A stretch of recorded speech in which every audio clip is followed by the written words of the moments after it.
ꯑꯩꯈꯣꯏ ꯍꯧꯖꯤꯛ ꯑꯩꯈꯣꯏꯒꯤ ꯀꯣꯀꯣꯃꯤꯅ ꯁꯤꯜꯂꯤꯕ ꯑꯩꯈꯣꯏꯒꯤ ꯃꯅꯤꯄꯨꯔ ꯀꯟꯕ ꯈꯣꯡꯆꯠ ꯍꯥꯏꯔꯤꯕꯁꯦ ꯑꯩꯈꯣꯏ ꯂꯥꯏꯍꯧꯖꯔꯦ ꯑꯩꯈꯣꯏꯒꯤ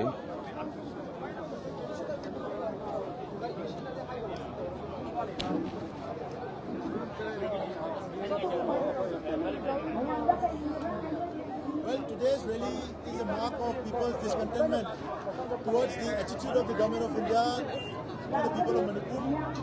It is time for the government of India to change its policy of waging proxy war against the people of Manipur using the Chinkuki narco-terrorist groups, which they have been mobilizing for over 15 years since 2008 in the name of a very deceitful agreement for suspension of operation.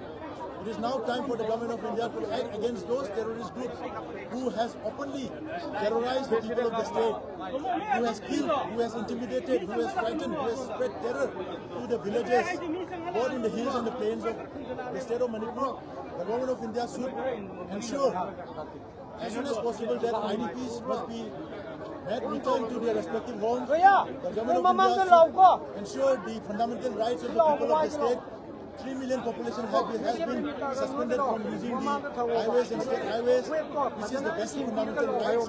These rights has been not able to guaranteed by the government of India, and we consider that this is deliberate, this is intentional, and this is a designed by the government of India from New Delhi using the armed Chinkuki narco-terrorist group, and it is high time the government of India change its policy, and this rally is going to send that very clear message to the government of India to change its policy or face consequences from the people of India. Manipur kanba khongchat ꯀꯣꯀꯣꯃꯤꯅ ꯁꯤꯟꯗꯨꯅ ꯂꯩꯕꯥꯛ ꯑꯁꯤꯗ ꯂꯩꯔꯤꯕ ꯈꯨꯟꯗꯥꯔꯤꯕ ꯃꯌꯥꯝ ꯄꯨꯝꯅꯃꯛ ꯍꯥꯏꯇꯥꯔꯦ ꯑꯩꯈꯣꯏꯒꯤ okay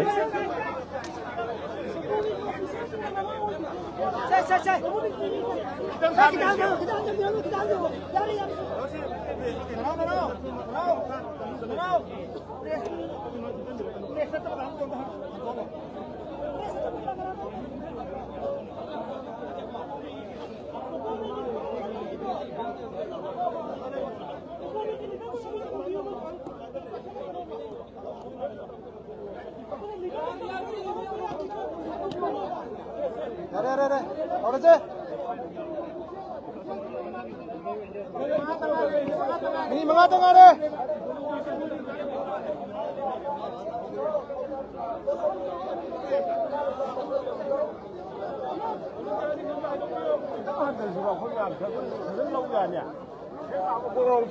Adune.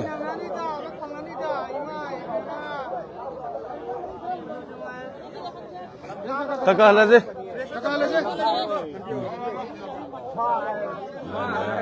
मेरे यार पिक्चर ले मेरे यार ना थांगला तुम शेट पा पर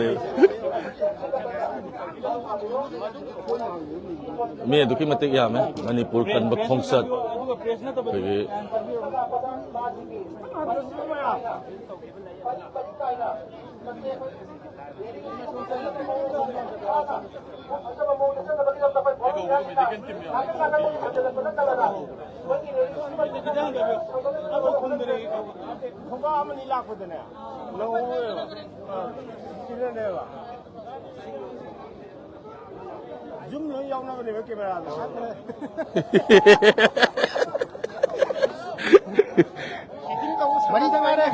Yam semua wafam ni ada.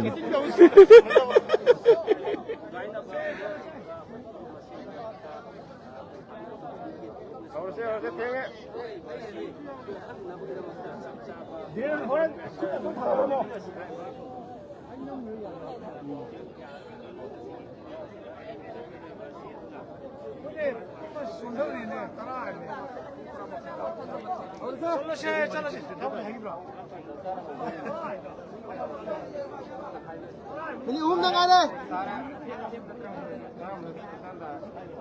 Bateri ke lo kham.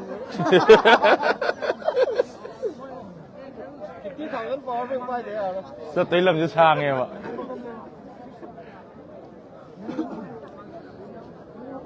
Làm đầm masjid hay bata đấy, juga pergi. Di dalam dam masjid. Pergi.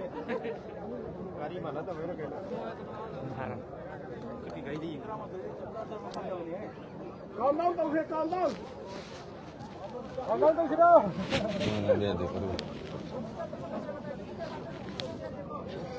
Suji, jangan calm down, don't hit. Ayo. Ini udah ada ya. Asigi, umlaman yang Manipur ba, kung sa tungan-tungan ba, Manipur na kung dami na iba puro laba, at laba Manipur ba, kung sa ay may dramatic para maswana ako kay ay matapos matingin ay siap satu na lagi ro, para matulay ko tara masuk sana ay ko mabang kung ang kung ani hindi mo po na dapat na pinasiyahan nyo na inyamba na mixing jari.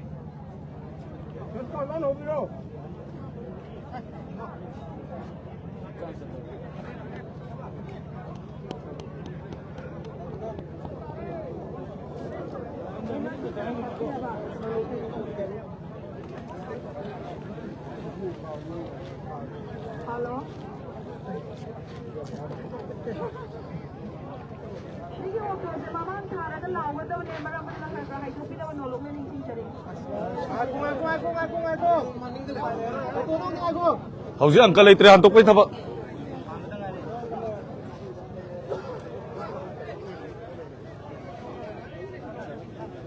Mayam masih itu mula Manipur mayam ki Manipur kan sada si ham simak ka biye ko kan ba ho ni mayam kuna ma.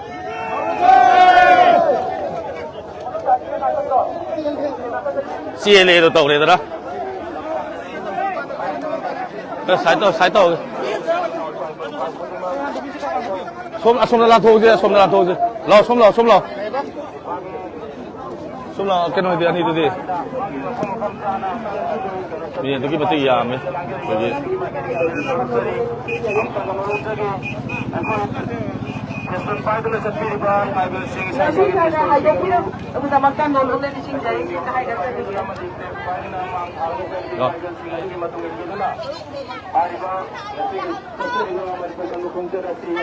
Kita satu. Konsep tadi mempengpanasan menasihat itu nak sendalang jadi kok migi main kali anak nami yang dia pun terlalu seri. Aku nami ke mata itu lebih bah. Kalau lala sase, kalau lala banner pai pasang. Pai kau ke mana pun senjin bisa mang desat liba kuigi place pai itu nak. Kukit segi mako pun seri baru ke mamang thana senjin bisa na lepas tu sendalang dia segi main kali anak terlalu seri. Aku kukit segi paling main na sapi na ba na lolusari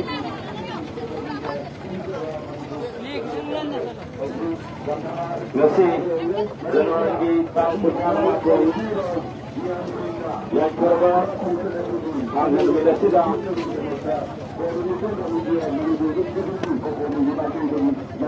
angin beda sida sari ko konferensi au puga yusengani ko wondo me thada ke hogna ta phoroge ba kau kira ilang sedang nasi phagoda India lengang na Manipur kita mak tatai gumba amak phagon na sumbu tau guna misile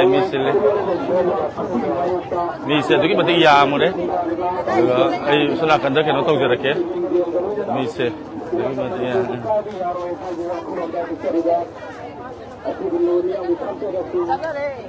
Ima kata sesau ke kau? Kamu kata sesau ke? Baik, selesai ke? Okay.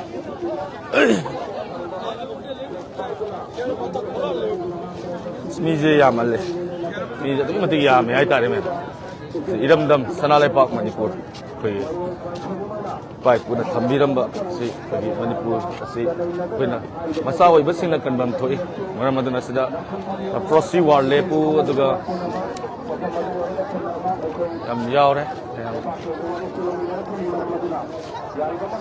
School ki student sing tongan ba CSO support taw ya tare me tam lab haude le bo yang view som site ta su lai ri ai mate dum thaja rakke Somde सुलेरी मकोक्ता सचगे Coordinating Committee on Manipur Integrity ko coordination sa dila ngasi January ki tang kunta nga matoi English maron kundo tarong kay paramatan genomin atida diningrang lagi niyang gi oiba Manipur kan bakong jati konsang lagi marapadala konji diningrang gi maning tangka saida kongchat atilla ko sida Library ba iramdam sig itawayaw bidwa lamdam masuk kanana idamak sa songtong pirang liba imaibel ahal laman sing na ikoy na iba kongchat atida ikoy Hatku dalam kita makta ko kami kimay kay naginising dari marambatana kongchat yaw wala bibisina ay koy coordinator na mangkin charakan da randam sida kundami na riba puro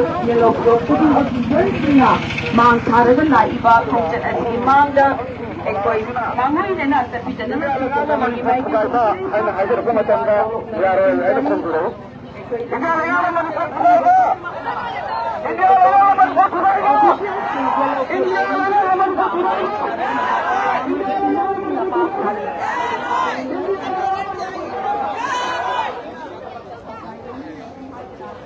aduga mathang kholawasna miyam gilenga harko matanda nangada bani hanna miyam hukma khandara miyam gilenga Kasi kala kasi makinon naman kung sol. Mamang na laki ko maya. Aduga ay horeng building gumba aduga kay gumba awang gumba kakalaga. Idamdam sida akogi kai be yaro hay na imalibag sanalibag Manipur. Kai be yaro na tholai ba miyam siyong kang yemin na seba pun. Ay kakasarake. Aduga ilesha khotaba hay ba ko Manipur kanda konsep Asi dosro gabi nungsiba ko ay tar lamdam masigi kasin ko ya dagi leiriba mayam puna huptuna ipai puna thambiramba Manipur kaiba yaro haibaki khongchat lamaga loina na miyam satliba aduga tonga ma CSO sing aduga organization sing kugi student gi aduga puna sure ay tar dugi matik miyame mi se yamani na life se khara sentok sen dawni na khara hairak pasue aduga mayam waro biroi khara chien ba mukha chien da yadre aduga hai mi se yamba aduga mayam su utning ba tawri se ko ado koina coordinating committee on Manipur integrity ko coordination jaba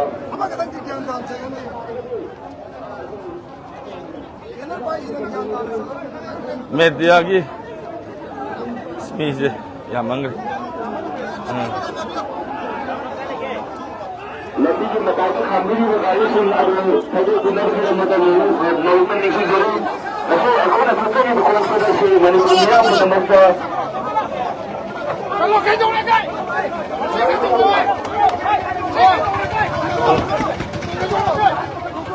Kalau. yam ye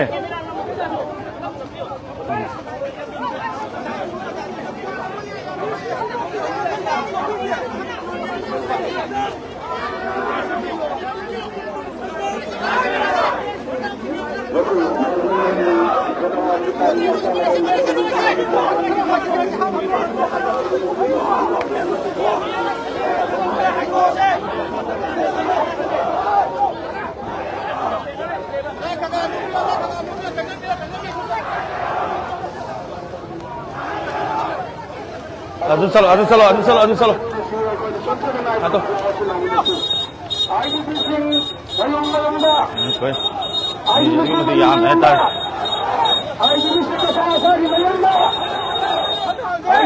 Mayam ulah keko. Mi se yam ani na. Odegi kamera na mati problem hoy. Hai di. Mi se tu ki mati yam hai tar. Ai mi ji mayam ni pula bukan jara keko ngale ga.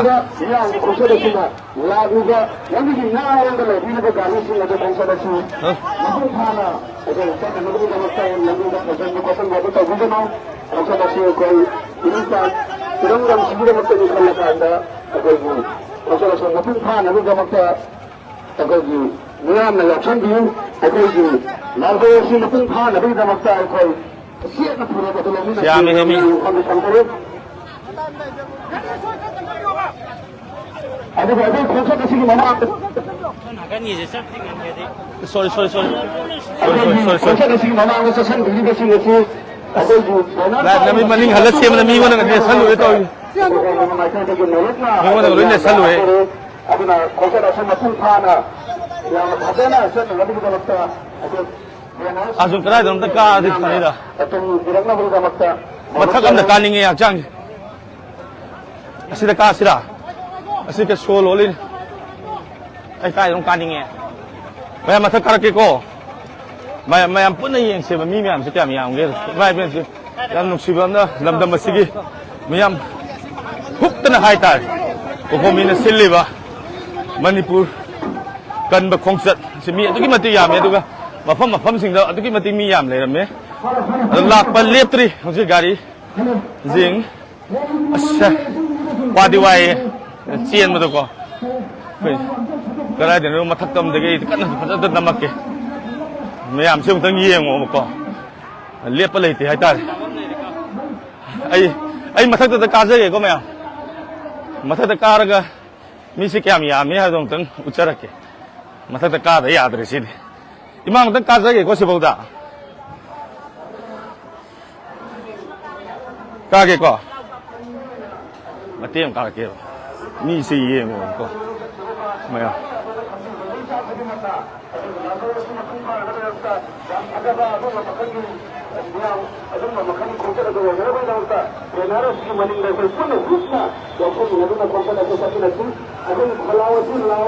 oi adi khal lai re adu mi myam jam tang yeng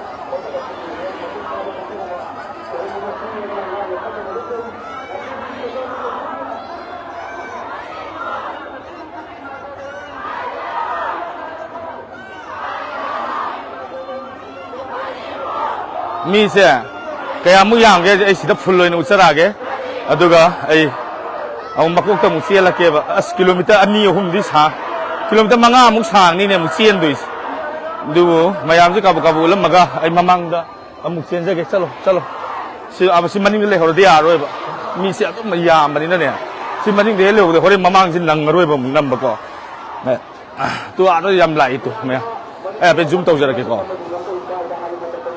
mi se sida lai ba mayam sine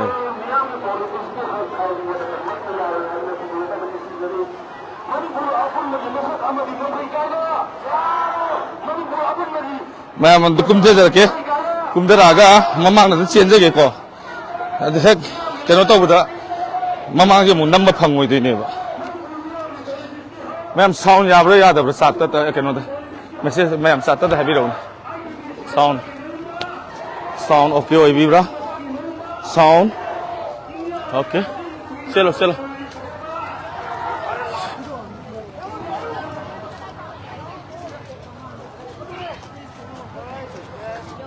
Teng lah sen. Sumang kari, jadi pui lo kuning, sari. Yaksan jelau.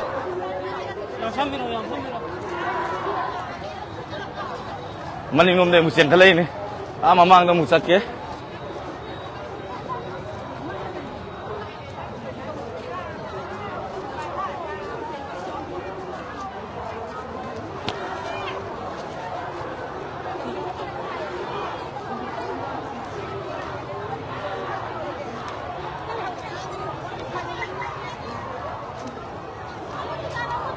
Mayam lamdam masih lagi, mayam pun nak kangen sih, live share tu sendiri. Koi, aduh kita mati mi yamba, puning nung sibam faham ya itu. Wafam kau di maktal lagi, mayam hook tu nak, lai, aduh masih sama, manung dah 50% jauh deh. Aduh, koi support tu mina bam matau tay, mi se aduh kita mati, ya me.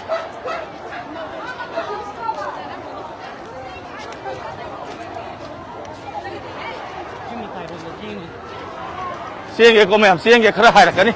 Makok to sienge.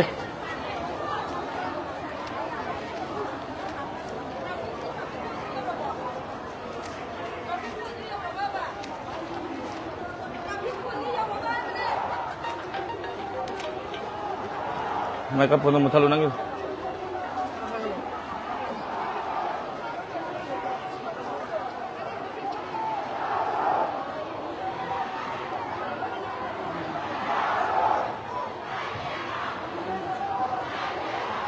Makok to siya lagi ko. Ma'am.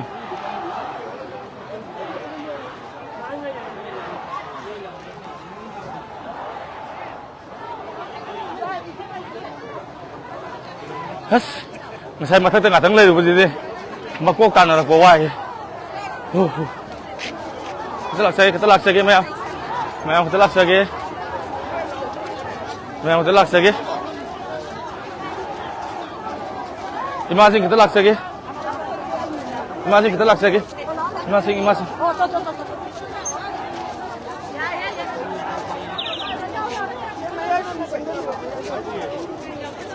Ni, faham le, macam lihat tu ni, actually imak kita sahaja. Sen gerain tahu ni, sen gerain kita selalu gerain.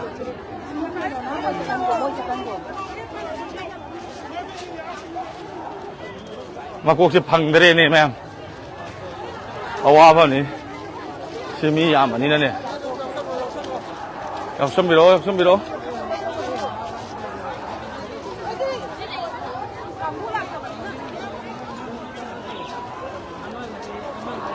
Mereka buat mutal.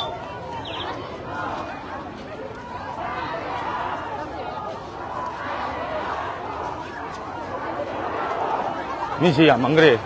Asuna.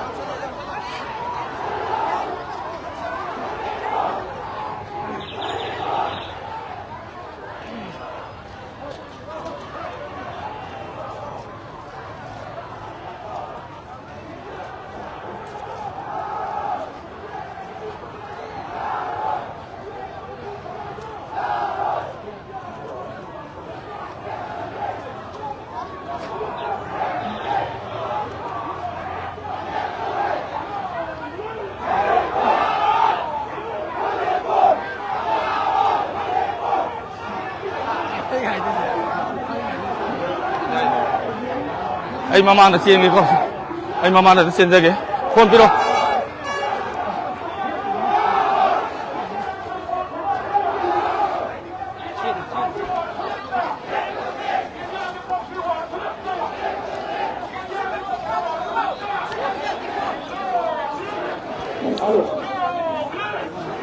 Sorry. As mamang ta na ba na. Tama ay maning ito lauro ba?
Azun, kita pakai terus orang wari, kita pakai ising lagi kita tak ke,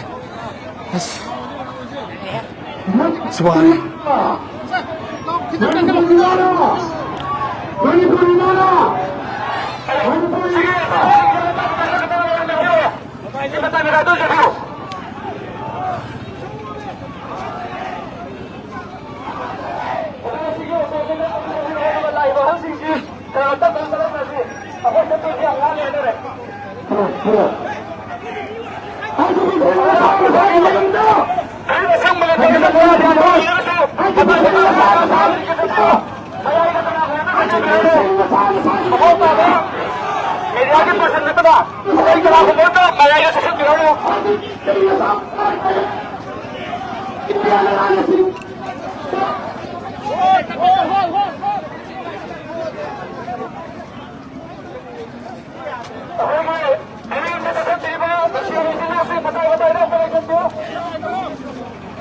Siapa pasti?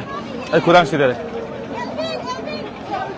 Mata ada nama Azun, mata ada lagi.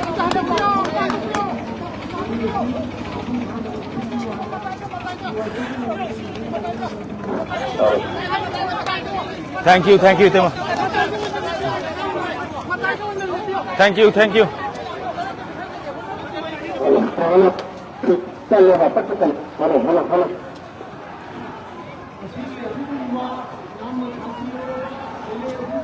Mga kasati ba ama di naya teleguru da masih lima puluh.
Se, चलो ayo namo. Sato.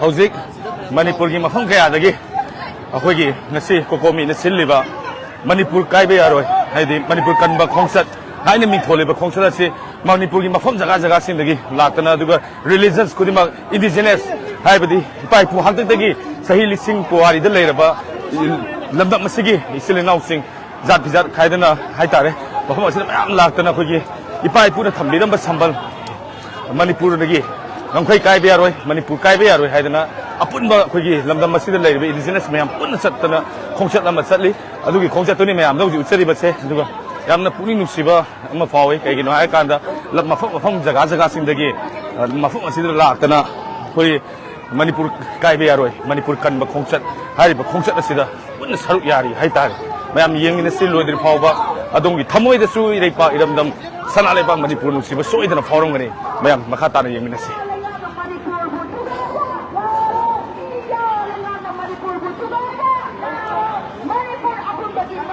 lo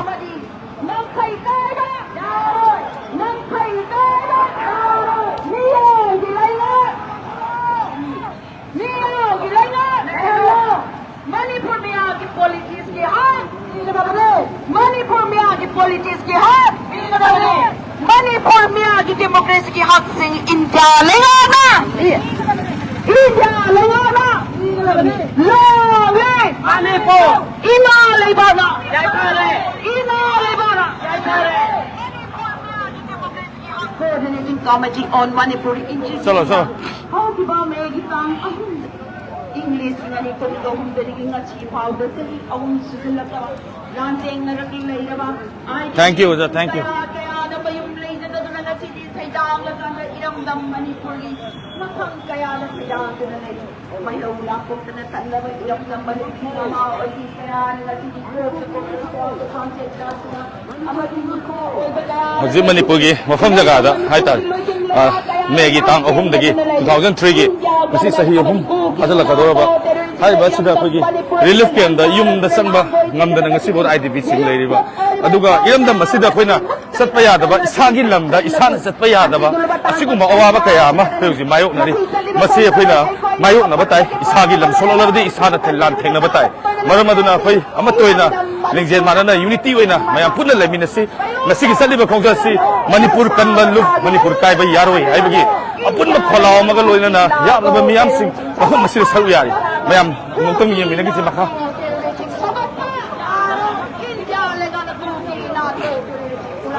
Arjun somna dan nambiro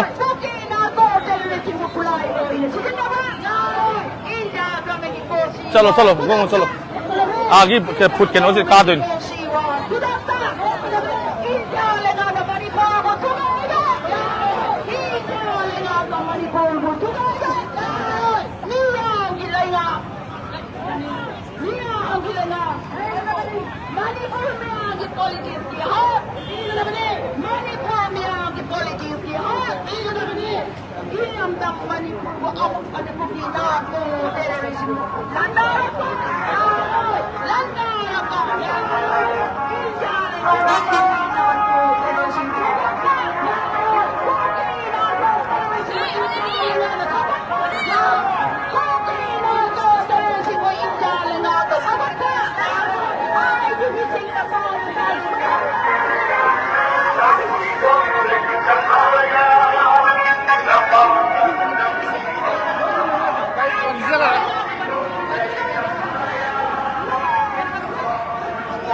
소mon제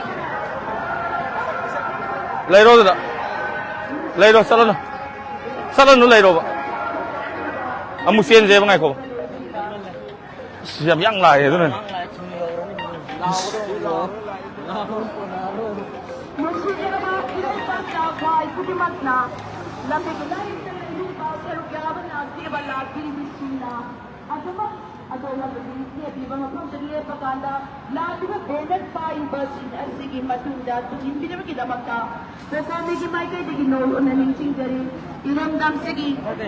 아시는 파이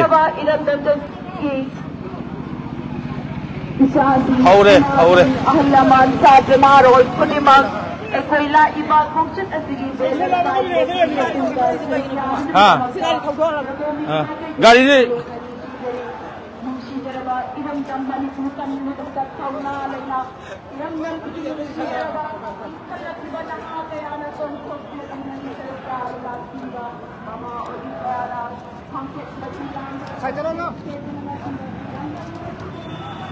kita 시발 가도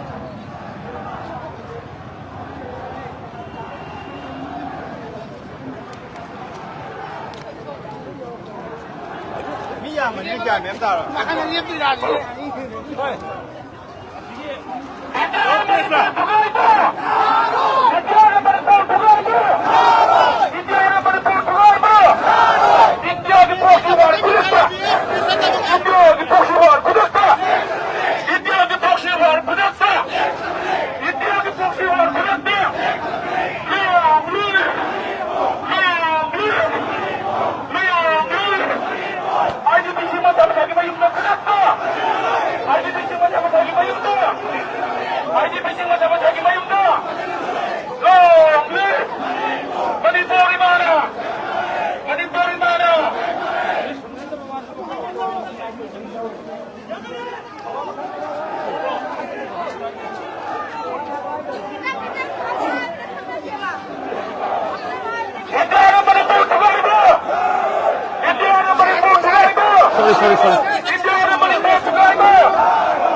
Mayang wala wala ko kara high rakani hay de lamjen sen namani ne upai lete ya na mi ya me aduna sen namada loina thunga cover to bungam dri mayam se adubu takhat pham ama lei tar gadi building gu bam lei tar gadi mathak te pulak ai de lora dong ni me atangai ko atangai bi ko mi kam yang ge du yeng mi se ko thank you mi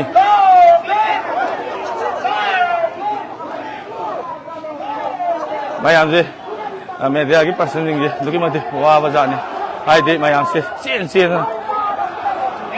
nu sibam phau ai ta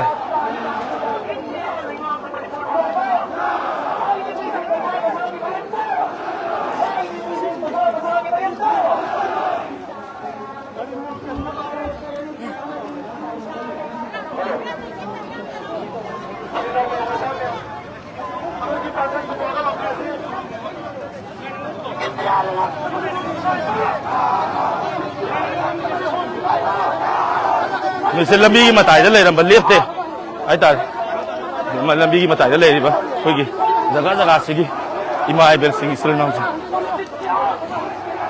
ilam dam masih kai cái này hay ra tar cái đấy, thamui đó, ilam dam masih bu thôi kì, thamui đó ai ta đấy, ini party itu mesti, miam ai ta, itu na, mayam sẽ lap liếp thế, hồi sẽ, gari đó mà thong hol ấy, ilam dam masih kì, tongan ban losing loya đó lên đi ba.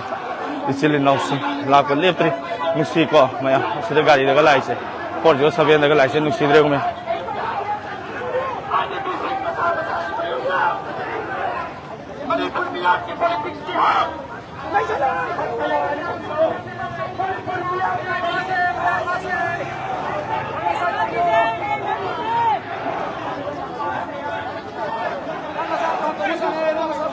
gari da imai ben sing hal nổi rồi mà xin mayam siêu rồi mà mi tên mà tí tà rồi làm gì mà tài đó lấy hộp số tụi mặc giàu ấy à mặt thằng sẽ cả cái rồi lâu chưa là cái hạt run mặt thằng cái gì mặt thằng cái gì sẽ cả rồi cái này tàu ra cái nè như kèm dạng cái bắt đầu nữa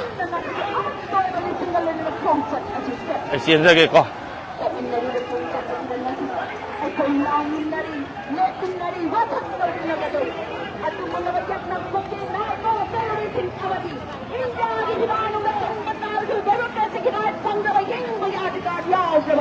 ngasi pau dengan pisi bila belajar tengah apa mau belajar tangkap tangkap dan ngasi di ai isa bukan nau tertar tadi ai isa boleh mina tertar tadi ai pun boleh mina tertar tadi ngasi di iram dampani boleh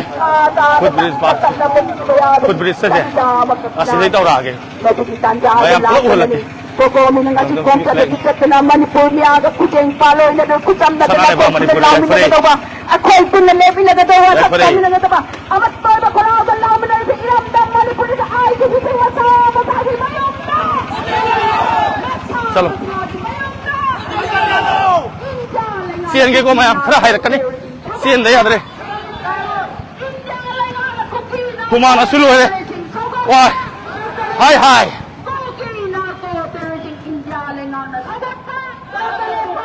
मथते लौट रखे मैं दिया गया मथते लोई ले गए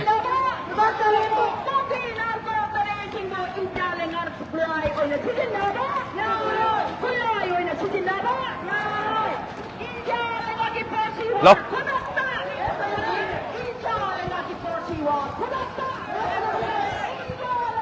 hello अगर मतलब मशाइल नासंग है तो छोटे ऐसे मसूल थाना चल रहे हैं तो मको सिंगल लाभ हुआ अब वो पेडल तार के लाभ हुआ तो कि मतुंग वो ना सच में ना वो गांव का म्यांग मतलब ना उसे अगर म्यांग अन्य चीज़ मतुंग है वो समय में है क्या रे और ना हंगा चल ना चल अगर छोटे ऐसे वो मसूल थाना चल रहे हैं तो पेडल तार के लाभ हुआ अच्छी भी मतुंग है तो चली ना चल रहा है म्यांग मतलब ना उसे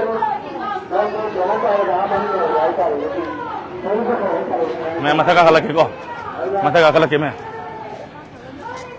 माथा का खला के माथा का खला के को मैं हाई के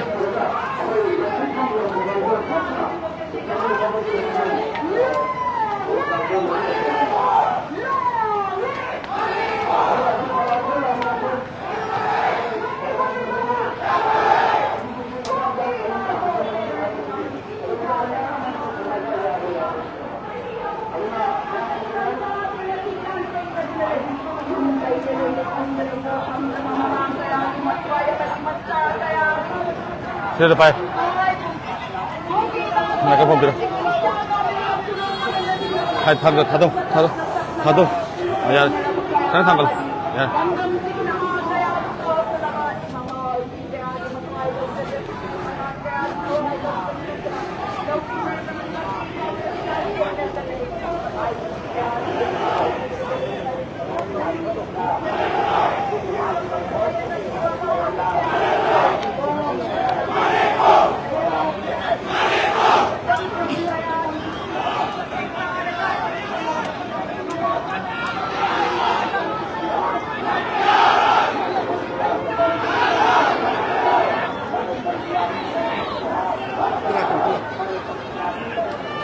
Sana ulo.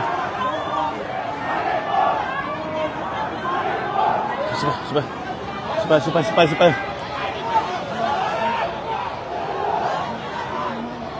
Mayam sure ko. Mayam sure na namle gadi khoi horen mamang da nangoro andana mayam sure tang mayam punna yam bioro yam ga ba.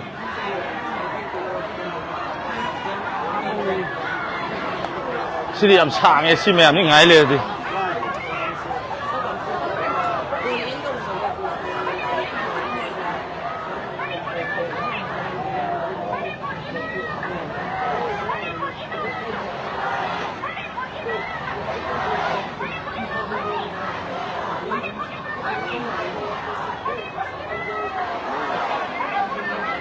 Siam eh, itu hai jarak ke kau pen hai ke?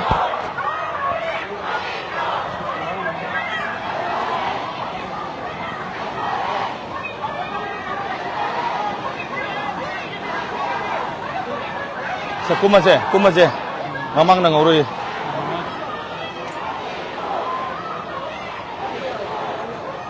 Jarak ke kau, me yang ini macam tu le, si mi koyam jadi.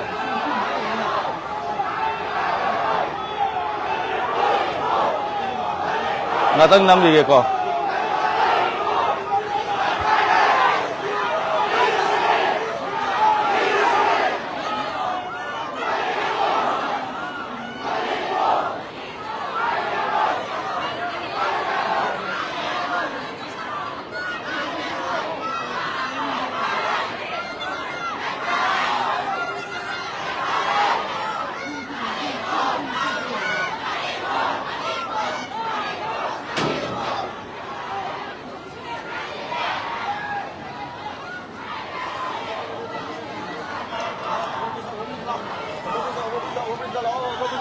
Overbridge, amuk sial media sih je.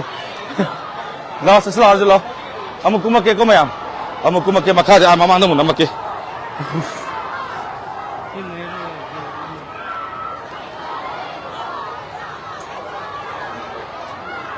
Tekum jarak ke, mamang namun sial ke. Sang re Arjun.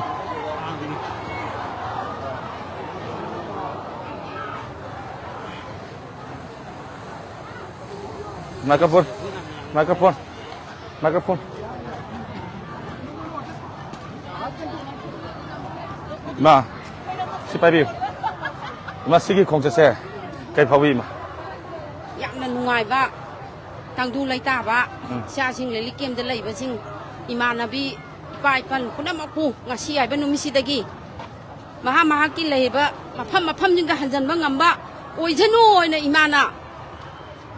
Mapugi mafamda yai phathongni jari e aduna yamna nungai ngasi mai pa kani na sukhalli Manipur imagi mafamda leijaba yellow mi ekhoi bu kaisu leitaba okoki terrorist singna mafam ꯃꯃꯥꯡ ꯈꯪꯗꯅ ꯆꯪꯁꯜꯂꯛꯑꯒ ꯉꯁꯤ ꯑꯩꯒꯤ ꯅꯨꯡꯁꯤꯖꯔꯕ ꯃꯅꯤꯄꯨꯔ ꯏꯔꯝꯗꯝ ꯏꯔꯩꯕꯥꯛ ꯌꯦꯜꯍꯧꯃꯤ ꯑꯩꯈꯣꯏꯕꯨ ꯑꯋꯥ ꯃꯩꯁꯥ ꯂꯥꯡꯍꯟꯕ ꯉꯁꯤꯗꯒꯤ ꯀꯣꯛꯄꯁꯨ ꯑꯣꯏꯔꯒꯅꯤꯅ ꯈꯜꯂꯤ ꯊꯧꯅꯥ ꯂꯤꯡꯖꯦꯜ ꯂꯩꯔꯕ ꯏꯄꯥꯔꯤ ꯏꯃꯣꯝ ꯄꯨꯝꯅꯃꯛꯅ ꯉꯁꯤ ꯑꯔꯩꯕ ꯊꯧꯅꯥ ꯐꯨꯗꯣꯛꯇꯨꯅ ꯏꯔꯝꯗꯝꯒꯤꯗꯃꯛꯇ ꯑꯩꯒꯤ ꯊꯋꯥꯏ ꯑꯃꯒ ꯃꯤꯇꯣꯞ ꯃꯤꯔꯥꯟꯆꯥꯒꯤ ꯊꯋꯥꯏ ꯆꯥꯝꯃꯒ ꯂꯥꯡꯊꯦꯡꯅꯔꯒꯦ ꯍꯥꯏꯗꯅ ꯊꯣꯛꯂꯛꯂꯕ ꯉꯁꯤꯒꯤ ꯏꯄꯥꯔꯤ ꯏꯃꯣ ꯏꯄꯥ ꯏꯆꯤꯜ ꯏꯅꯥꯎ ꯃꯔꯨꯞ ꯃꯄꯥꯡ ꯈ꯭ꯋꯥꯏ ꯄꯨꯝꯅꯃꯛꯅ ꯊꯧꯁꯔꯨꯛ ꯌꯥꯗꯨꯅ ꯉꯁꯤ ꯑꯋꯥ ꯃꯩꯁꯥ ꯂꯥꯡꯉꯤꯕꯁꯦ ꯀꯣꯛꯅꯕꯒꯤꯗꯃꯛꯇ ꯁꯥꯔꯕ ꯅꯨꯡꯁꯥ ꯃꯔꯛꯇ ꯑꯋꯥꯕ ꯀꯔꯤꯃꯠꯇ ꯈꯪꯗꯒꯩ ꯆꯥꯕ ꯊꯛꯄ ꯀꯔꯤꯃꯠꯇ ꯈꯪꯗꯃꯈꯩ ꯆꯠꯄꯤꯔꯤꯕ ꯑꯁꯤꯗ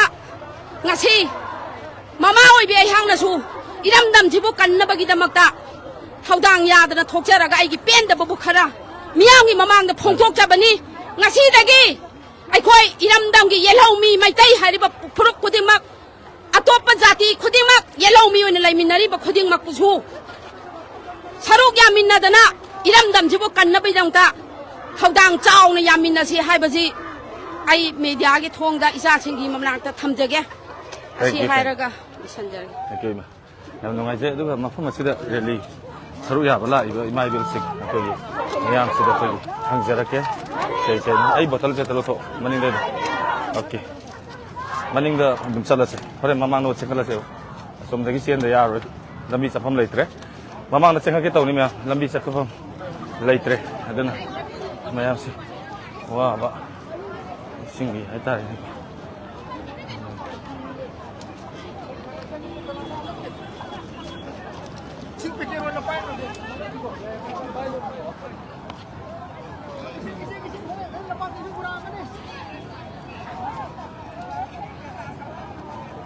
ꯑꯗꯨꯒ ꯃꯐꯝ ꯑꯁꯤꯗ ꯂꯩꯔꯤꯕ CSOꯁꯤꯡꯅ ꯔꯦꯂꯤ ꯆꯠꯂꯤꯕꯁꯤꯡ ꯏꯁꯤꯡ ꯀꯩꯀꯩ ꯌꯦꯟꯗꯅ ꯑꯗꯨꯛꯀꯤ ꯃꯇꯤꯛ ꯅꯨꯡꯁꯤ ꯍꯥꯏꯇꯥꯔꯦ ꯎꯕꯗ ꯇꯧꯔꯤꯕ ꯀꯩꯅꯣꯁꯦ ꯃꯑꯣꯡꯁꯦ ꯑꯗꯨꯛꯀꯤ ꯃꯇꯤꯛ ꯅꯨꯡꯁꯤꯕ ꯐꯥꯎꯏ ꯑꯗꯒꯤ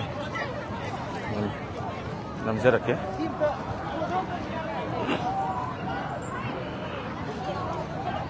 ꯂꯥꯛꯄ ꯂꯦꯞꯇ꯭ꯔꯤ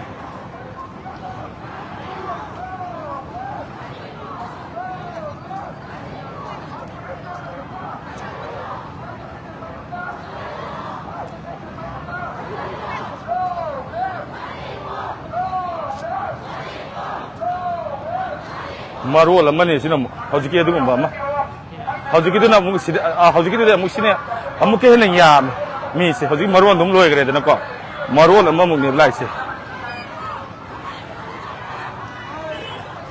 ꯆꯠꯊꯣꯛ ꯑꯗꯨꯝ ꯅꯝꯃꯛꯀꯦꯀꯣ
이마싱 제눅시들 해야 뭐 이마싱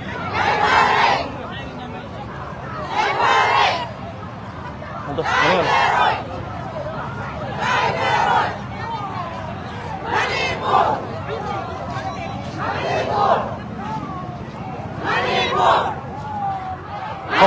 공짜 쓰기만 당하고 하면 합니다도 좀 하이비요 좀 하이비요 하모이데 가이 파오게 하모이데 가이 파오게 좀 하이비 ꯑꯩꯈꯣꯏ ꯌꯥꯝꯅ ꯅꯨꯡꯉꯥꯏꯕ ꯐꯥꯎꯏ ꯉꯁꯤ ꯁꯨꯃꯥꯏꯅ ꯇꯧꯕꯗꯨꯅ ꯃꯌꯥꯝ ꯄꯨꯟꯅ ꯊꯣꯛꯄꯤꯔꯛꯇꯅ ꯇꯧꯕꯁꯦ ꯃꯁꯤꯗꯒꯤ ꯍꯦꯟꯅ ꯇꯨꯡꯗ ꯇꯧꯔꯛꯄ ꯃꯇꯝꯗ ꯍꯦꯟꯅ ꯊꯣꯛꯂꯛꯄ ꯑꯣꯏꯗꯨꯅ ꯑꯩꯈꯣꯏ ꯏꯃꯥ ꯂꯩꯕꯥꯛꯁꯦ ꯀꯟꯕꯗ ꯁꯔꯨꯛ ꯌꯥꯃꯤꯟꯅꯁꯤ ꯍꯥꯏꯕ ꯋꯥꯐꯝ ꯑꯁꯤ ꯊꯝꯖꯒꯦ. 야브라 된게 Hoàng là ai tả đấy? 야들이 와래 Mình kia em tôi ai nằm màu đâu? hả Nam mô rồi. Nam mô không xuống nào cái lo khôi lấy thâu rồi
Sase, siapa ya bring ha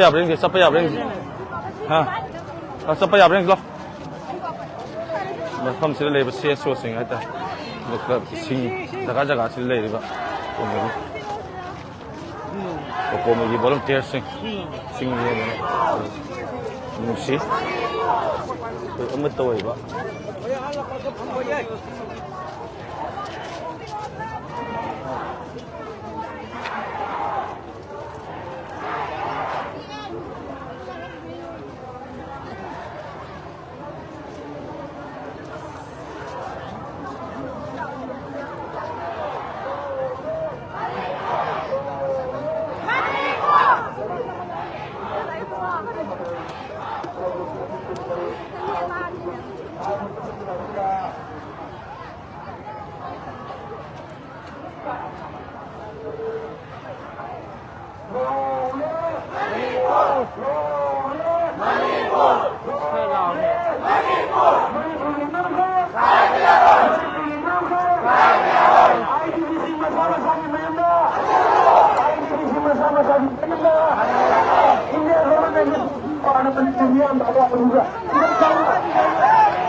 Asumna, kasi coordinating kamikiran Manipur Integrity Secretariat Manipur Council. Thank you, out there.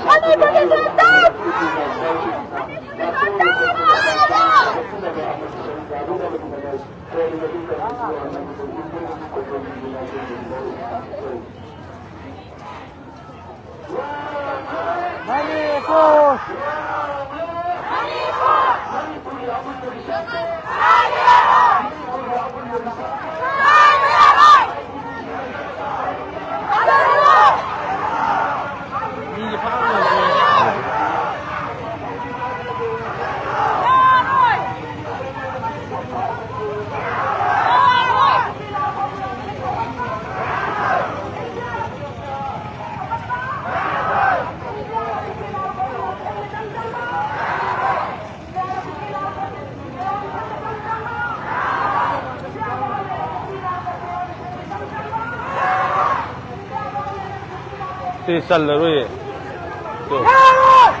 Aku sunah kan siapa ya? Berapa sunah kan? Sasa si mamang nung mo tong sien ge ko. Sa kilometer mga mo sien dol. Ai xe rồi. Mamang de leram ge bra. Le mora.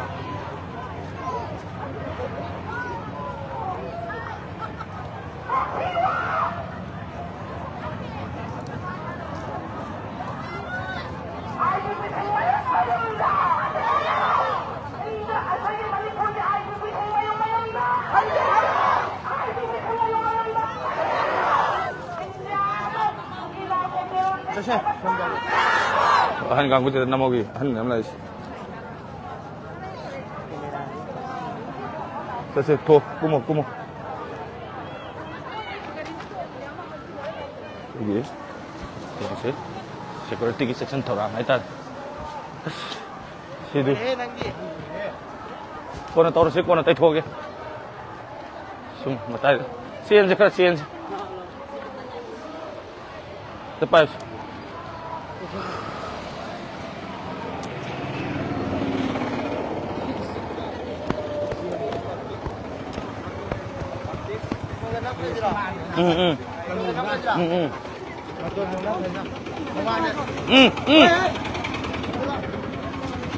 Saya bersumber ke. Namu tu, nasi tung lo. Kahalo mau kahalo. Mati yang tu sumber pakai ko. Mamang deh, nang deh. Se. Sisi tung. Cari kau mah. Namaning tu nak kira. Tu. Waktu ada tung ni, ni je sang ni nak kau mah.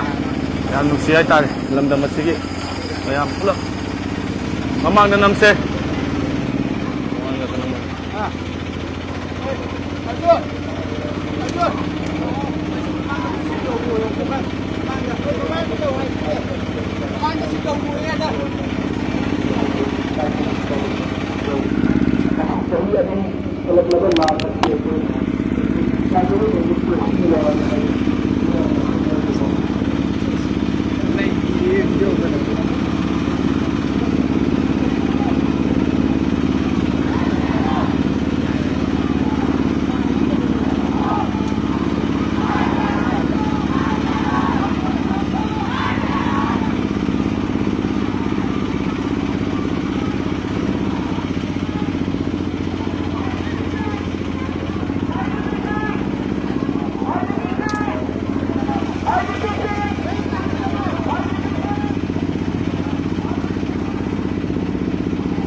Indian Red Cross Society ambulance mahung kaya da dung khamaga mateng chauna pangi aduga rally sida la liba singda koi nusiba mana sahi yam la sing ai tare ne sahi 70 80 aboki ahal laman sing adugi matik yam yaw ipai puna thamdiramba namdam asi asa oi ba koina ngapam thoi maram aduna koi ningjen mana bu mathau kai ningjen mana drabadi koi leba asi ngap to ngamoi aduna lamdam masida leiriba miyam punamak jati amata khaidana integrity budimanga iramdam sanale pa manipur khafam thoi maram aduna koi amatoiba khongthang amatoiba khongchat amaga loinana sabminariba ngasigi manipur kanba khongchat asi mayam punna sarup ya bidana mafam jaga dagi manipur gi mafam jaga loijing loya aduga tonga mafam kaya dagi mafam masida laktana iraipa iramdam masibu kai ya roi haidana Gani akoi masawai ba koi leiri hai bagi pandam mamaga loina ngasi pangthok liba ko komina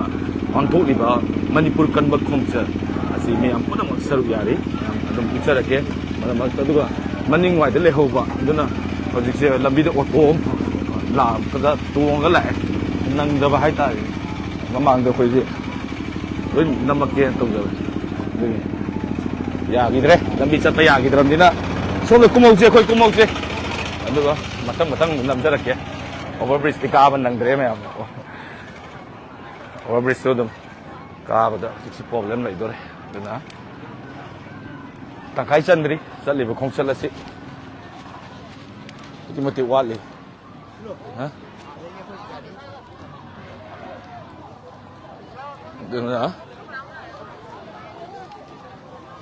nam nuksiba mana koi jaga sida satliba khongchat asigi area da koliba CSO singna matsagi jaga da lambi gi matai da ising du hai mahina singba satliba mayam khongchat satliba mayam sigi da ma yengi ba si u da duki mate pungning si hai ta magi thauda khoi gi irei pa iram da masi kanna bhona bada ai isagi thaudang lobom thoi ai gi isagi thaudang andu mi amana khaji punjal lakan apun ba mo wera kan da irei paksana le pang mani se kan doi ni hai ta maram aduna khoi gi akoi thaudang lomina ba mathok tai thaudang lomina drabadi khoi man kan bangam oi dei akoi ami ama khatana thaudang lomudana di ya ro aduga mi amamam pujala kan asoba thaudang am lomina kan asoba mai pak ba mo oi dei ni aduna khoi ตั้งคุณมินสิ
ข้าเนี่ยเราดูอีกที่หนึ่งว่ะ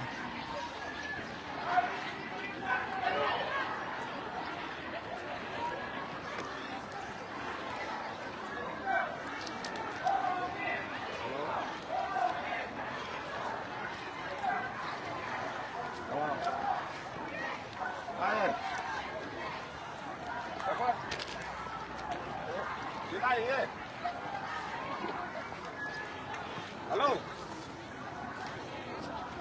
Vô lại đi. Đấy, chứ là có nhiều đây. Ăn đi nào đi.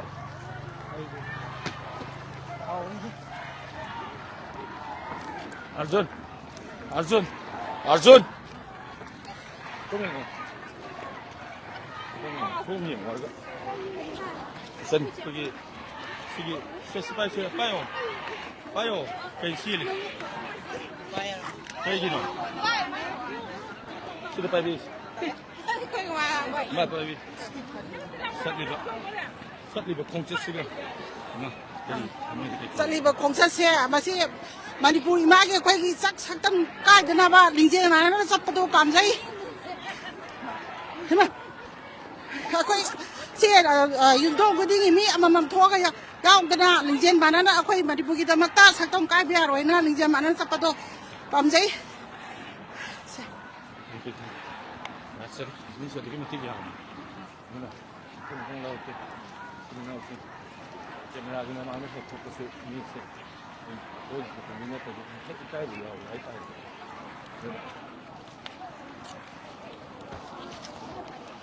Apa nama?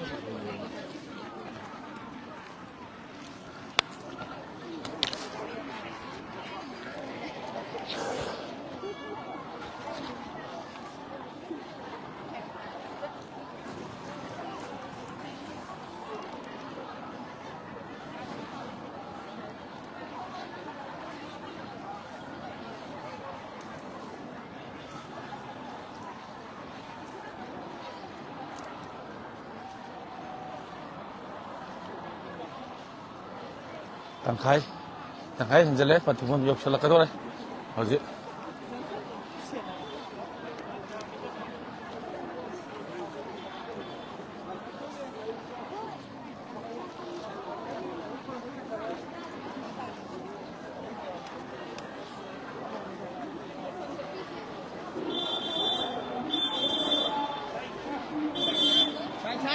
em mulai selai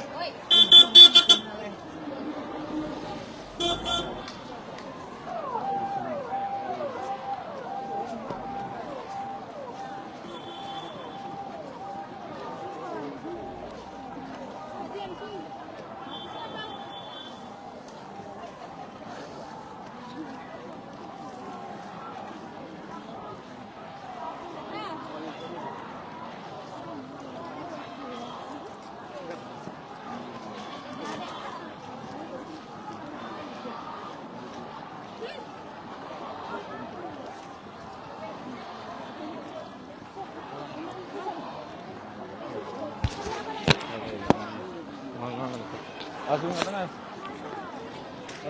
Arjun. Ngay rồi.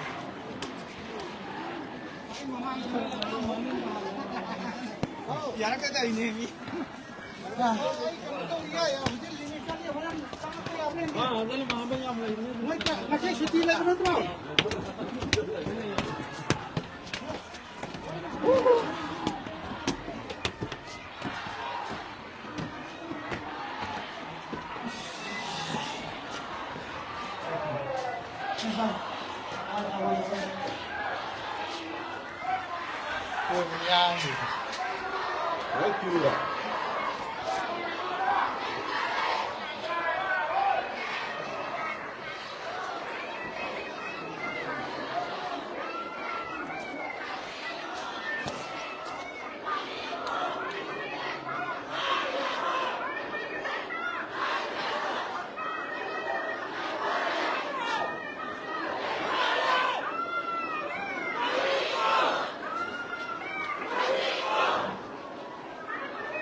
มีช่วงอื่นเลยนายดิ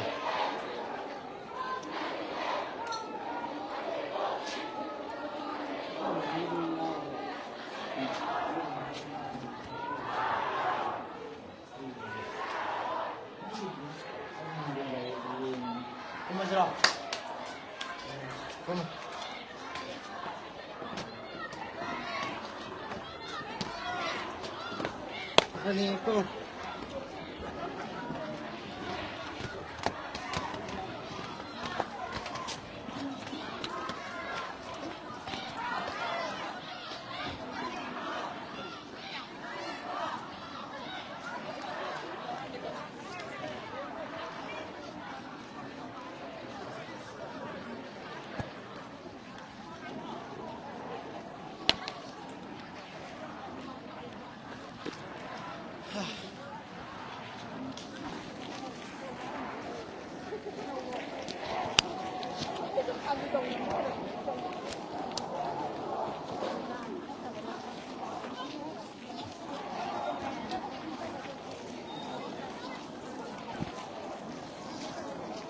madum mamangda mula no hona ge ko hadi mi se ya madam maram kan na ngaudre ba mayam do unna bo hona ko da mayam se mu punna kunni ma pa haitari drone ti yaudra ni na ko ma adana ko ge mayam se mati ya mi haitari adana na problem mo da se tok tenjin da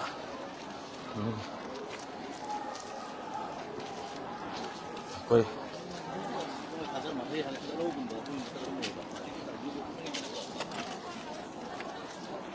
Azun matar ka piro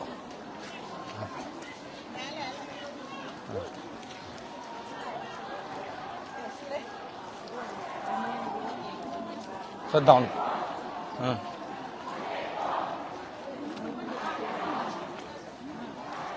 mi yan ha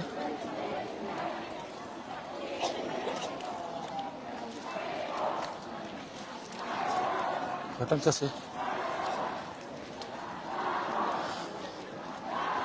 Patumon di yok sila kadore kasi nakamapan yaw rin 파울한 거 쳤대 나 일단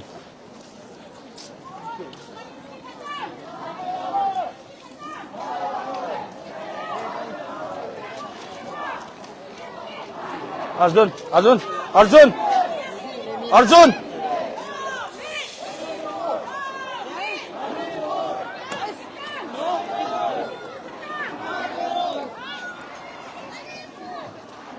दे दो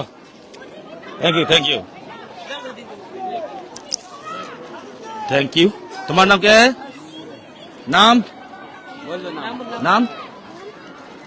नाम बोल क्या अच्छा ठीक है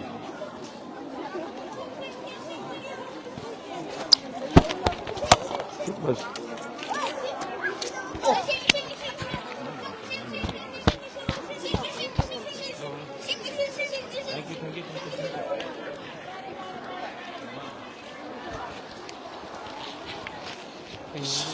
Pantumpam yobo mayam yengo pantumpam yobo da kaido bugi kaido me kono mu yeng ne kisi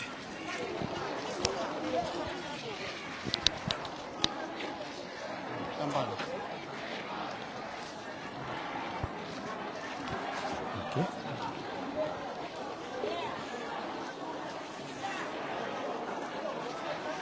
sakki ko singe ko me hasmari londe nam me ne tawri pilot ba me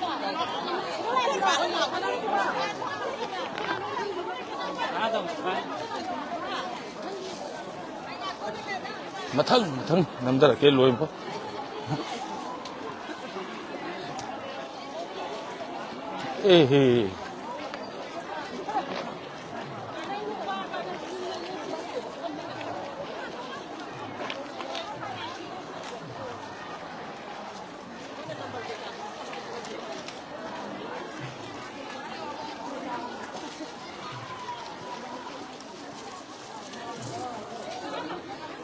eh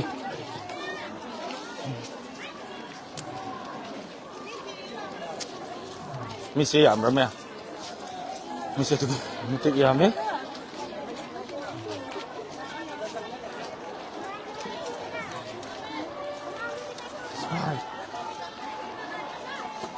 pe Sarzinski manau nu pi thank you em yên sĩ quả đi không jaga dari lại rồi ha đi yam nungai bang yam puning nusi bai ta re mai ben sahi 70 80 sigi sang halam yam yaw haidi ma sing dugi de pamung sing dugi thamoi de su ngasi sini heying sini tambang ngam dra ba hal loi ba sing na kari gi damakta ngasi lamdam si kai be yar hai ba khongchat Manipur kan ba khongchat asi de kari gi saru ya ima sing su hal man sing su hai ta re makhugi thamoi da ini pak sibun sibagi sakyan mo mayaw gun nama masini ko na tamjani ngai wari base masawai ba koina maram maduna masawai ba koina khoi gi lamdam masi ngafam thoi masawai ba koina ngak trabadi kana na so khoi gi lamdam masi ngak ka ba natte maram maduna akhoi unity ma oina sagat ba khongchat manipur kan ba khongchat asida manipur gi lojing loya dagi mayam pun saru ya dana zat bijat khai dana tongan community pun saru ya yamina dana ko indigenous people sing haitar yellow me sing pun sidang si khongchat asi saru ya yam nuksina na zat bijat kemana tana community sing ya na yena dana thamin na ba yam puning nusiba mayam su ure si khai khongchat asi da dana mayam si live em biri basing adong thamoi da su soidana ye ba yam dam si ba soidana khawbi ram bani na koi amat toina punsin ba amat toi ba ꯋꯥꯔꯦꯞ ꯑꯃꯠꯇ ꯑꯣꯏꯕ ꯋꯥꯈꯜꯂꯣꯟ ꯑꯃꯒ ꯂꯣꯏꯅꯅ ꯏꯄꯥ ꯏꯄꯨꯅ ꯊꯝꯕꯤꯔꯝꯕ ꯂꯝꯗꯝ ꯑꯁꯤ ꯀꯟꯅꯕ ꯍꯣꯠꯅꯕꯗ ꯑꯩꯈꯣꯏ ꯆꯥꯎꯅ ꯊꯧꯗꯥꯡ ꯂꯧꯃꯤꯟꯅꯁꯤ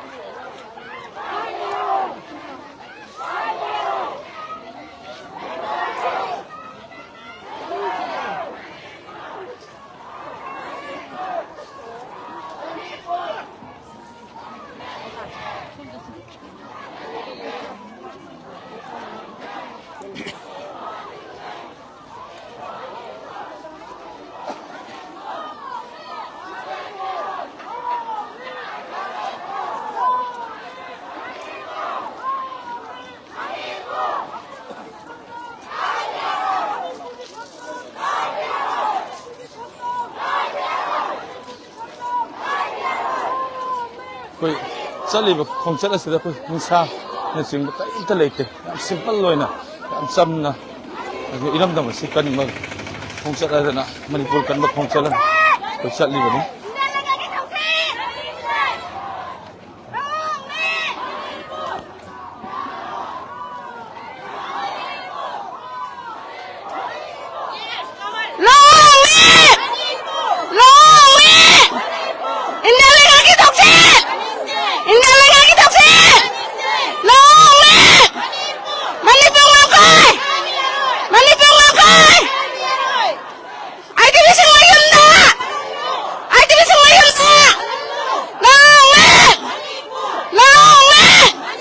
ꯆꯠꯂꯤꯕ ꯈꯣꯡꯆꯠꯁꯤꯗ ꯀꯔꯤ ꯐꯥꯎꯕꯤꯒꯦ ꯑꯝꯇ ꯍꯥꯏꯕꯤꯌꯨ ꯃꯦꯗꯝ ꯌꯥꯝ ꯅꯨꯡꯉꯥꯏ ꯃꯌꯥꯝ ꯑꯃꯠꯇ ꯑꯣꯏꯕꯁꯦ ꯈꯪꯍꯧꯗꯅ ꯁꯨꯃꯥꯏꯅ ꯌꯥꯝ ꯅꯨꯡꯉꯥꯏ ꯑꯩꯈꯣꯏ ꯍꯥꯏꯅꯤꯡꯉꯥꯏ ꯂꯩꯇꯅ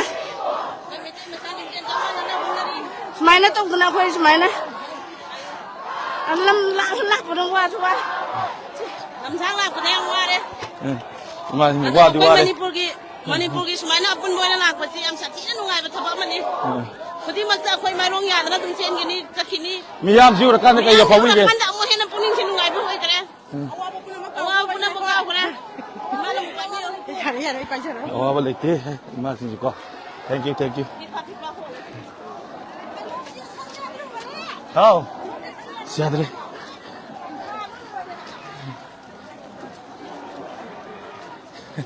ꯑꯣꯂꯦ ꯂꯥꯏꯕꯛꯇ ꯀꯩꯅꯣ ꯌꯦꯁꯟ ꯌꯥꯗ꯭ꯔꯦ ꯑꯩ ꯍꯨꯃꯥꯡ ꯃꯌꯥꯝꯁꯤ ꯎꯔꯦ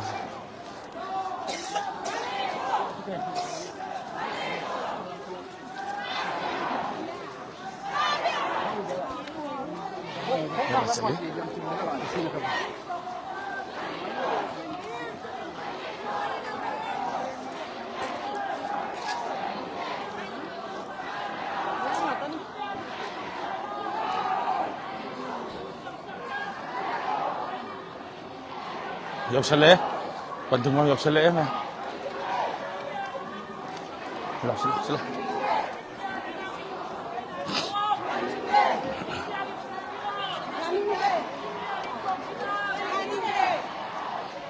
ꯈꯣꯡꯆꯠꯁꯤꯗ ꯃꯦꯗꯥꯝ ꯀꯩ ꯐꯥꯎꯕꯤ ꯃꯦꯗꯥꯝꯒꯤ ꯋꯥꯈꯜꯂꯣꯟ ꯑꯝꯇ ꯍꯥꯏꯕꯤꯌꯨ ꯑꯩꯈꯣꯏ ꯃꯌꯥꯝ ꯃꯅꯤꯄꯨꯔꯗ ꯂꯩꯕ ꯃꯌꯥꯝꯁꯦ ꯄꯨꯜꯂꯒ ꯑꯩꯈꯣꯏꯁꯤꯁꯨ ꯍꯜꯂꯣꯏꯗꯕꯅꯤ ꯑꯗꯨ ꯃꯌꯥꯝꯅ ꯄꯨꯟꯅ ꯂꯩꯃꯤꯟꯅꯁꯤ ꯏꯟꯗꯤꯌꯥ ꯒꯣꯚꯔꯟꯃꯦꯟꯠꯅ ꯑꯩꯈꯣꯏꯒꯤ ꯄꯣꯂꯤꯁꯤ ꯇꯧꯔꯤꯁꯦ ꯑꯩꯈꯣꯏ ꯃꯌꯥꯝꯁꯤꯡꯁꯤ ꯂꯣꯡ ꯂꯤꯚ Manipur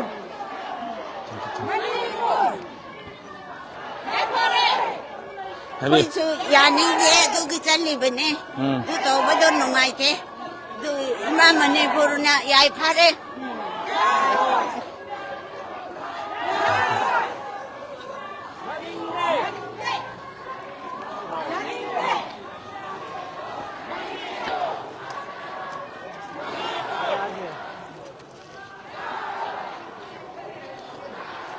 Pabung kita lah lagi.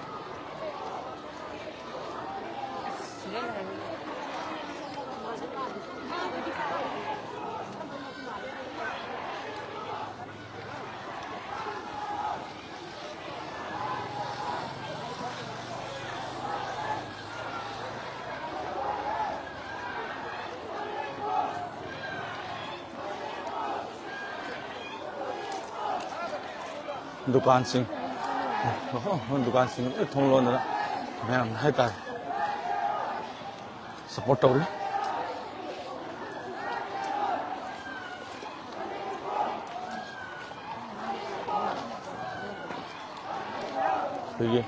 Singh माइब खुल मेरा पाई मैं फिर Singh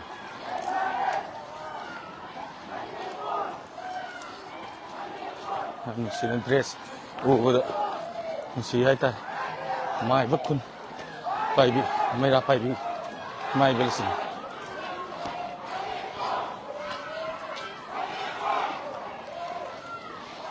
Mau apa?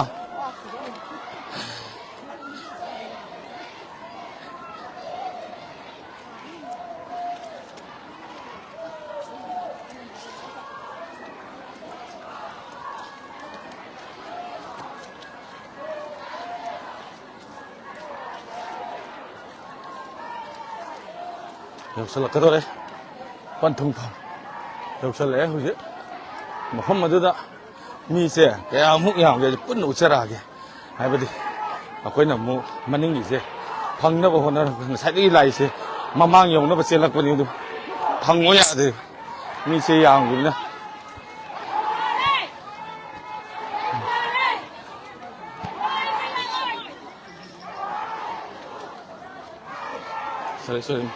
Sorry. Kari lami mera bai bijing udah. Mai ba kun ki. Sat liba khongsa sida kai wakalo lagi tadi. Sum lagi dana kamera. Sum sat liba khongsa sida. Kiki. Miyam da kai gadi hailing ge sum habi. Miyam da haije. Aku ini orang nanti kau. Aku ini mai pak tu bayar di sini. Aku ini kanjari se. Mai pak na bukan na benda. Aku lingkar mana matau tak. Lingkar mana matau tak. Aduh haije ni. Thank you mas. Miss orang nak kaya mulai nama dam sigi. Miss kamu mai berkun ge.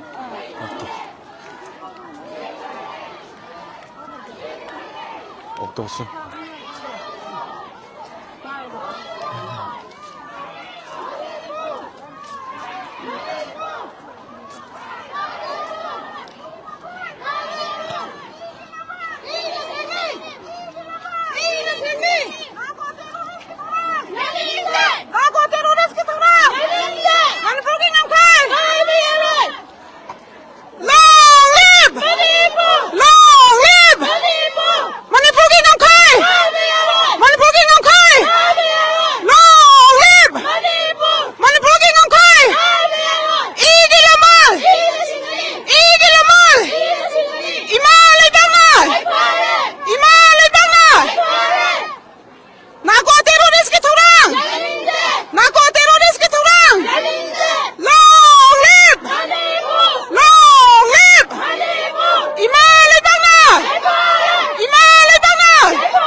ꯌꯧꯁꯜꯂꯛꯀꯗꯧꯔꯦ ꯄꯟꯊꯨꯡꯐꯝ ꯌꯧꯁꯜꯂꯛꯀꯗꯧꯔꯦ ꯃꯦ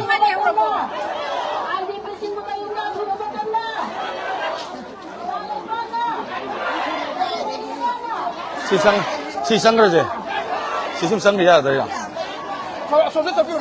ꯑꯩ ꯁꯤ ꯑꯁꯣꯝ ꯅꯥꯀꯟꯗ ꯑꯍꯥꯟꯕ ꯆꯪꯉꯤꯕ ꯀꯥꯡꯕꯨꯗ ꯅꯝꯍꯧꯔꯨꯒꯦꯅ ꯇꯧ ꯋꯥꯔꯧ ꯌꯥꯗꯦꯀꯣ ꯁꯤ ꯆꯪꯉꯦ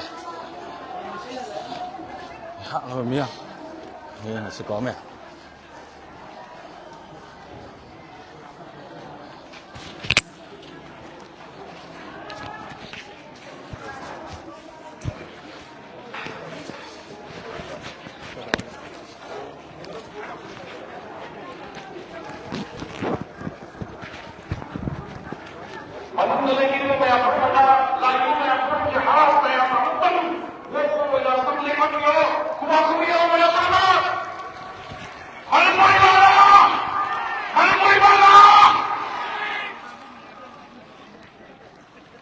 hꯧꯖꯤꯛ ꯄꯟꯊꯨꯡꯐꯝ ꯌꯧꯔꯦ ꯄꯟꯊꯨꯡꯐꯝ ꯌꯧꯔꯕꯅꯤꯅ ꯃꯌꯥꯝꯁꯤ ꯎꯠꯆꯔꯛꯑꯒꯦ ꯆꯜꯂꯣꯏ ꯂꯥꯛꯈ꯭ꯔꯕ ꯖꯒꯥꯁꯤ ꯆꯜꯂꯣꯏ ꯃꯤ ꯍꯥꯏꯗꯤ ꯃꯤ ꯑꯗꯨꯛꯀꯤ ꯃꯇꯤꯛ ꯌꯥꯝ ꯂꯥꯛꯍꯧꯔꯤꯑꯕ ꯍꯧꯖꯤꯛꯁꯦ ꯑꯗꯨꯅ 시기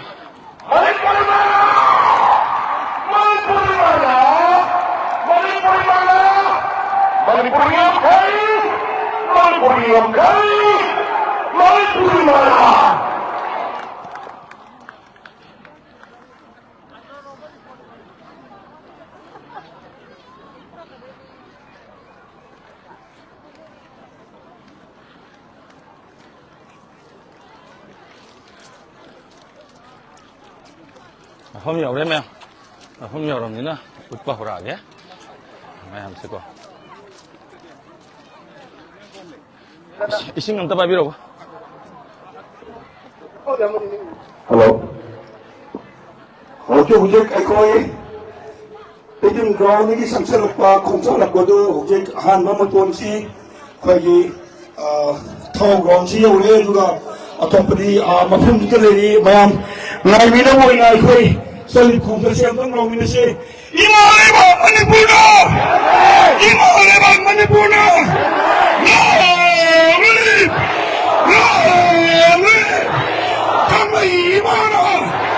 India government is pushing war.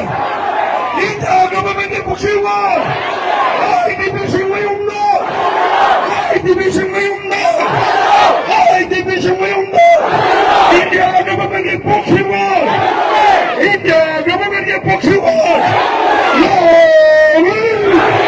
Long live. Ima Manipurna.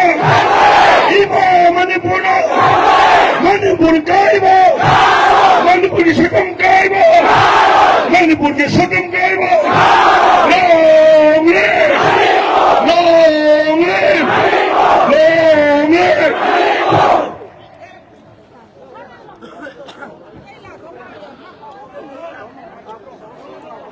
Okay, lakpili kusing ako'y isa-isa gipumong ngangak lengsikli lang ako'y adikila ibang mayang sigo nga ibaw ina ako'y mga mga kanaw apong kanaw tanggudo tabi na naman ng singgeri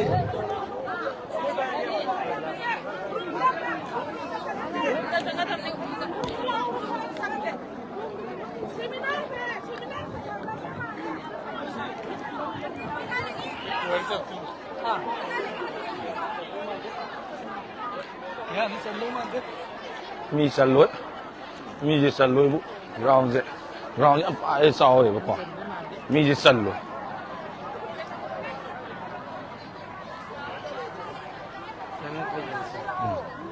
mi je tu mati ke no sangai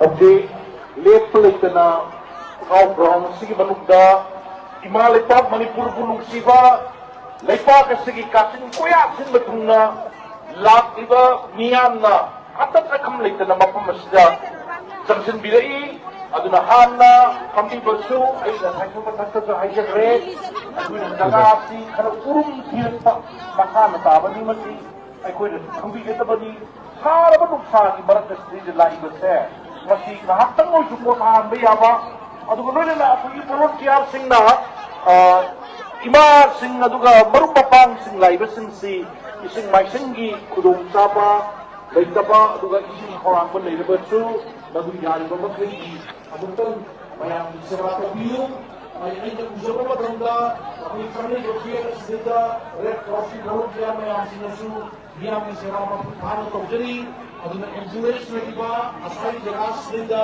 ꯃꯌꯥꯝꯅ ꯆꯪꯕꯤꯔꯛꯄꯁꯤꯅ ꯏꯁꯤꯡ ꯈꯧꯔꯥꯡꯕ ꯀꯩꯗꯧꯕ ꯂꯩꯕꯁꯨ ꯃꯗꯨ ꯂꯧꯕꯤꯌꯨ ꯆꯪꯁꯤꯜꯂꯒ ꯑꯗꯨꯒ red ꯀ꯭ꯔꯣꯁꯀꯤ ꯚꯣꯂꯨꯟꯇꯤꯌꯥꯔꯁꯤꯡꯅ ꯏꯁꯩ ꯃꯊꯧ ꯇꯥꯔꯒꯁꯨ ꯃꯐꯝ ꯑꯁꯤꯗ ꯑꯃꯨꯛꯇꯪ ꯃꯤ ꯈꯔ ꯆꯪꯕꯤꯔꯛꯑꯣ ꯑꯗꯨꯒ ꯂꯣꯏꯅꯅ ꯏꯁꯤꯡ ꯈꯔ ꯂꯧꯕꯤꯔꯅꯕ ꯅꯤꯡꯁꯤꯡꯖꯔꯤ ꯃꯤꯌꯥꯝꯒꯤ ꯁꯦꯕꯥ ꯇꯧꯕꯗ ꯑꯩꯈꯣꯏ ꯍꯥꯂꯦꯡꯕ ꯂꯩꯐꯝ ꯊꯣꯛꯇꯦ ꯉꯁꯤꯗꯤ ꯑꯩꯈꯣꯏ ꯏꯔꯩꯄꯥꯛ ꯅꯨꯡꯁꯤꯕ ꯏꯔꯝꯗꯝ ꯑꯁꯤꯒꯤ ꯃꯤꯌꯥꯝ ꯄꯨꯝꯅꯃꯛꯁꯤꯡꯅ ꯂꯥꯛꯇꯅ ꯃꯐꯝ ꯑꯁꯤꯗ ꯄꯨꯜꯂꯤꯕꯁꯦ ꯑꯩꯈꯣꯏ ꯃꯅꯤꯄꯨꯔ ꯀꯥꯏꯕ ꯌꯥꯔꯣꯏ ꯍꯥꯏꯕ ꯃꯗꯨꯅ ꯃꯥꯡ ꯊꯝꯃꯒ ꯑꯩꯈꯣꯏꯒꯤ IDPꯁꯤꯡ ngasi masagi mayum leina leina mayum ubo pangdraba utpam ongraba adumraba magi mayum adu maminna wakhalna sakalaga ubo natana ubo pangdraba adumraba mayam singado athuba matamda madubu makhoi mayumda sanghananaba leitaba mayumdu saranaba ngakpi senbinanaba honabiyu haiba madumba yamna maru oiraba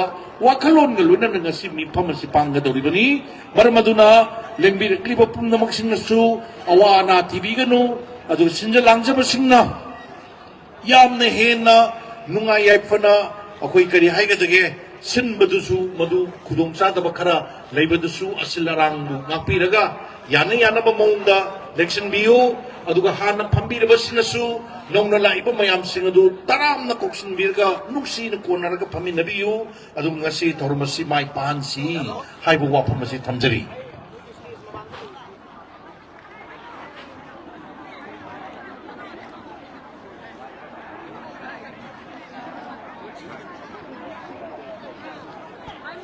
मैं मफम दिए हो रहे कोई वंगांग लोग से मी जी ground जी चंदी चल रहा था ग्राउंड से मी से याम दिखी मत चंग पर लेप्त्री कोई ना किलोमीटर मरी मुकी चांग मी लेमौरी है था हे ना लेमंग ये नहीं मी अतु की चांग के दगे है था मी जी लोई बनाए लो शुमी यंग भी वो बात संगे में हमसे हाँ काम पूरे के माने रहे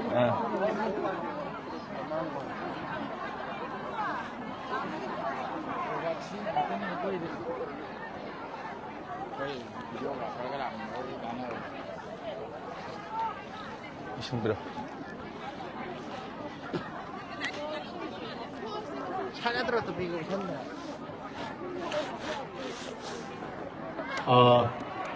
오포미기 샴산 비점 에너지 부다시다 아무다 타비르게 디안 특투는 상비르 너무 kop신자리 샴산 비점 미장 빠이엠 스코메 암네.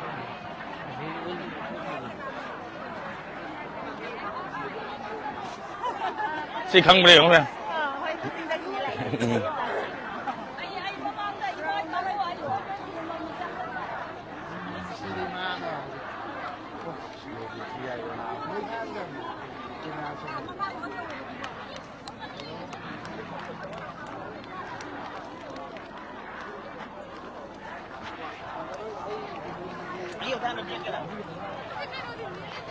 Okay, ma'am, lab solution bagi. matang yo chale la solution jage daga mi myam sem tangi yam se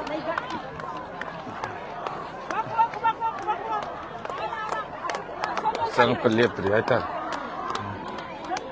misalak basida ai sida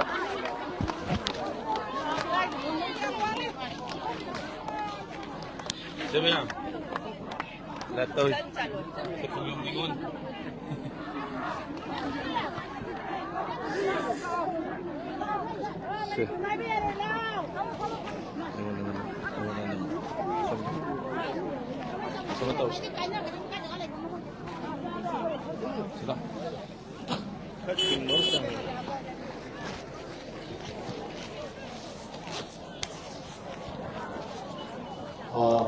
ông có minh sinh được cái sản phẩm samsan pizam antar sambil rochna announcement buta yam atu ba matam da koi toromasi hawra na bahona jarage maramaduna election birakli bersing su ngahang ngakang potha biraga wapa mamata ka thangja hoge ko akoi toromasi yam atin ma toromu oigeduini yam sangbo oiroi mayam gi awabasi munna khangjarga sinja langjabasini mai ke digi su yari ba kai yamna akoi toromasi panghana Pantong na bohono jagani eduga wa ngambi kita ba sindasu akoi matam pijagani yari ba makai point adudam minute manga ki banung ngambi o idra koi thamjar kaduri bani maramaduna mayam puna mangna yari ba makai di thorum lo diri na mi sato podo adu to biganu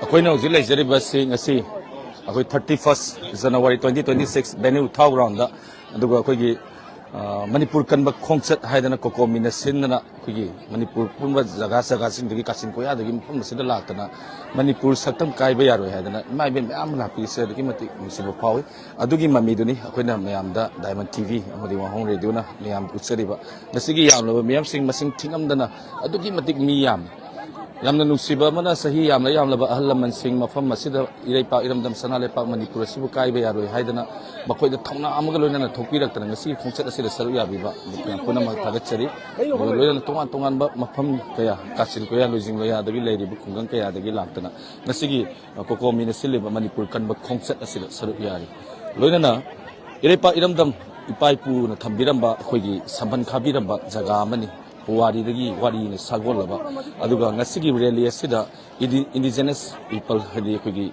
leiriba furuk kaya amana muslim aduga tongan ba leiriba sininau sing mafam asida saru yai yam nusi smaina khoi ipai pu sing na thambiramba yum aduga sambandi masa oiba khoina ngafam thoi maramaduna koi lingjen manasi amatoi ba khongchat amaga loinana IDP sing relief camp ngasi sai ani hum mayum sangba phangdana leiriba singidama mayum mai kai tha khra ba singdama athau singidama khatlakanda adu natana akoi irei pa iramdam sanalepa Manipur si kanba matamda achauba thodang lominasi haijabaga loina nasigi live asi matang asida losenjage mayam punamapu Diamond TV amadi wahong radio na thagatpa phongtoksari